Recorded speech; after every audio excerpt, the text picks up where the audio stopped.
This week on Africa Weekly, we remember boxing legend Mohamed Ali with his fans in Kinshasa at the site of his famous Rumble in the Jungle victory 40 years ago. We meet South African rhino Hope, who's been getting a pioneering facelift after her horns were hacked off by poachers. And finally, we travel to Zambia, where a charity is using football to spread the message of safe sex. But first, a summary of the stories that made the headlines this week. Forces loyal to Libya's unity government fought their way into the Islamic State jihadist group's stronghold of Sirte in a land, air and sea operation to recapture the city, bombarding their positions with heavy artillery a week after they took control of a major power plant near the city east of Tripoli. The loss of Sirte would amount to a blow for IS, which is also faced with battlefield reverses in Syria and Iraq. A UN probe has concluded that Eritrea's government is guilty of committing crimes against humanity since independence a quarter century ago, with up to 400,000 people enslaved. The United Nations Commission of Inquiry on Human Rights said the government of President Isaias Afwerki, in power since 1991, was guilty of systematic enslavement, forcible conscription and other abuses. Charges Asmara has rejected and claimed incredible and really laughable. 2 protesters were shot dead in Kenya earlier this week as anti-government rallies turned violent in the country's 3rd biggest city, Kisumu. 2 days later, the government announced a ban on unlawful rallies. Kenya's opposition has staged protests almost every Monday since April to demand a shake-up of the country's electoral commission ahead of presidential polls in August next year, and are calling on the government to lift the ban, accusing them of imposing a state of emergency. Amnesty International is blaming police for failing to tackle a scourge fueled by ritual practices as albinos in Malawi face an unprecedented wave of brutal attacks. At least 18 people with albinism, a hereditary condition that causes an absence of pigmentation, have been killed across the country since November 2014. Their body parts are then sold and used as charms and magical potions in the belief that they bring wealth and good luck.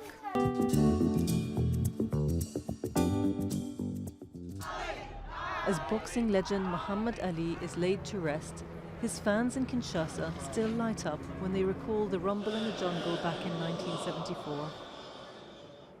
Mohamed Ali, his fists raised in victory.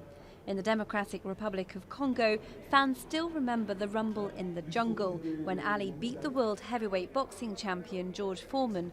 His victory inspired a nation that was already mad about boxing. Tout le monde, chaque personne devait apprendre la boxe. Everybody had to learn boxing. It was normal. A man had to learn to defend himself in case of anything. And Mohamed Ali was a model for us. En cas de n'importe quoi. Et Mohamed Ali, c'était un modèle pour nous.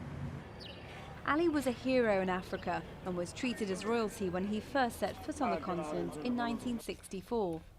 10 years later, it was the then dictator Mobutu who wanted to bring the fight of the century to the Congo, which was then known as Zaire. This fight was an event to make some noise. It was a big publicity stunt, a form of political marketing. We wanted the country to be recognized worldwide as Zaire.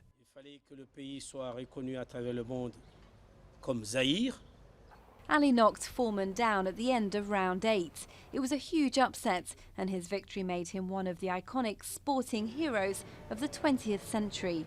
At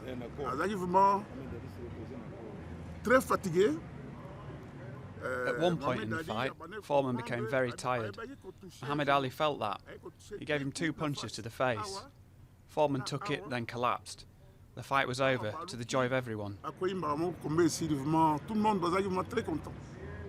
Now the Tata Raphael Stadium, which hosted the famous boxing match, is crumbling.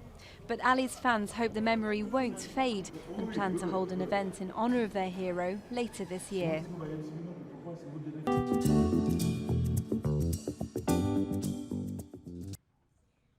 Hope is a survivor.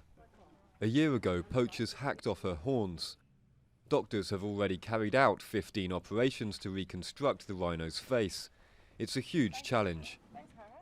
As it's itchy for her, she starts scratching, and it's nearly 2 tons behind that scratching. So whatever we put in there and we think it's really strong, she just tears it out. So the challenge here is to try and get something on that wound and keep it covered, and keep it covered for at least 4 weeks to 6 weeks when we can redress it. But that is not happening currently, so we need to come up with a different plan every time. Even under anaesthetic, she gets back on her feet to stretch a bit.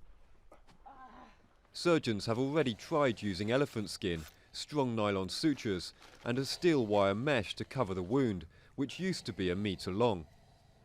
It's now 60% healed, with progress measured in half centimetres. Small improvements, but big steps for this pioneering animal medicine. We don't know which antibiotics to give, at which dosage, which painkillers to give.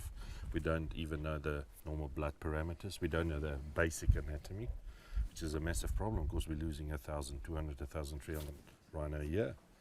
And then we expected to try and save them and to do surgery on them. The latest attempt involves collagen and strips usually used in human abdominal surgery. Saving the survivors has so far spent $40,000 on Hope's facelift. The vets are convinced it's money and time well spent.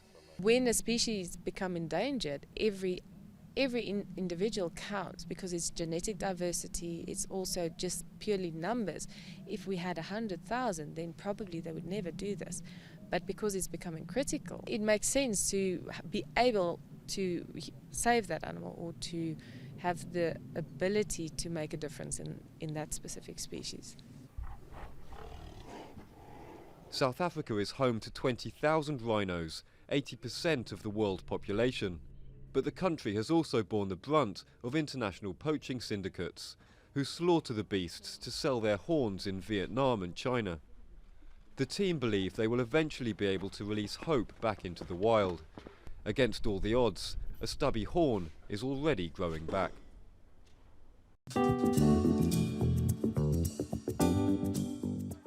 This may look like an ordinary game of football, but here the ball is actually a condom, and the teens here in Zambia who fail to successfully pass the ball must play with the added penalty of carrying a teammate on their backs, a symbol of the risks of unprotected sex. A coach, like myself, will represent the HIV virus, and then the football itself will represent a condom, and then the players around that have a football, it means that they're practicing safe sex by using a condom. It's all part of a program run by Alive and Kicking, a non-profit organization that runs health awareness programs. According to UNAIDS, an estimated 1.2 million Zambians are living with HIV. The organization also creates jobs with its hand-stitched leather footballs, with a special emphasis on employing people with disabilities. In many places, especially in Africa, if you've got a disability, it's almost like a life sentence. You'll either be on the street begging, or you'll be depending on your relatives to support you. But in this instance, then they're able to support their families.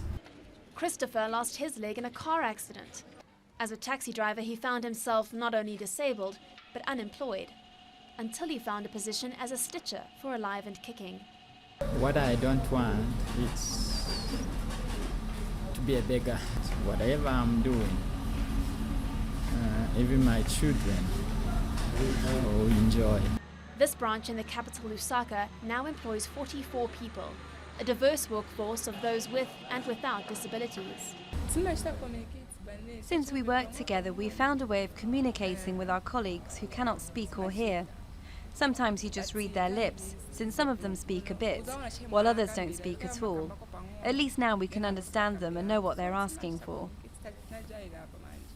The NGO Zambia branch produces 2,000 hand-stitched balls a month, selling them to schools and sports clubs around the country. And for those schools in disadvantaged areas, it donates balls, so no one is left sitting on the bench.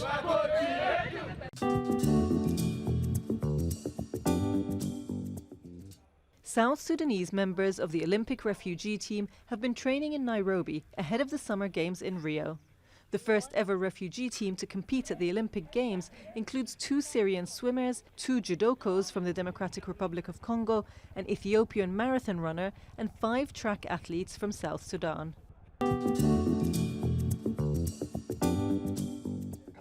Next week, we'll take you to Angola, where former soldiers are now directing their fight against illegal hunters instead. That's all from us at Africa Weekly. Until next week.